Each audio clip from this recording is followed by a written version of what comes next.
Dobrý deň, v tomto videu si ukážeme kontrolu nastavení váhy S300 na protokol Fiscal Pro alebo taktiež protokol CAS. Pri zapnutej váhe je potrebné podržať tlačidlo menu.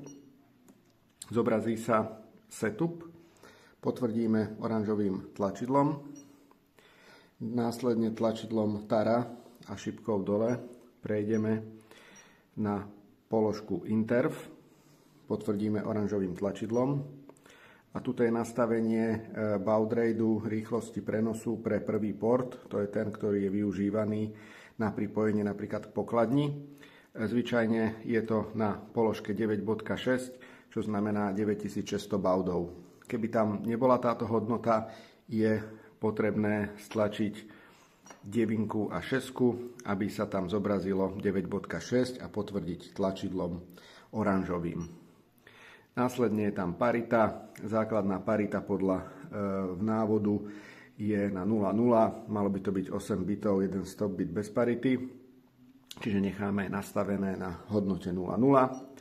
Ďalej je tam protokol 1, tento musí byť nastavený na hodnote 0,3. Keby tam nebola hodnota 0,3, opäť pomocou tlačidla 3 zvolíme túto hodnotu a potvrdíme oranžovým tlačidlom. A hodnota net 1, čo je akoby druhá časť protokolu, musí byť nastavená na hodnotu 0,0. Opäť keby nebola, tak tlačidlom 0 nastavíme. Potvrdíme.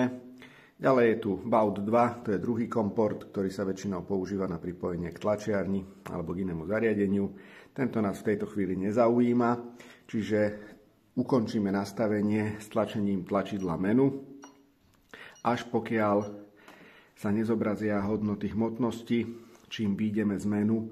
A teraz je potrebné váhu reštartovať, ak sme robili zmeny v nastavení, čiže váhu vypneme a následne tlačidlom opätovne zapneme a váha by už mala komunikovať pomocou protokolu Fiscal Pro, respektíve CAS.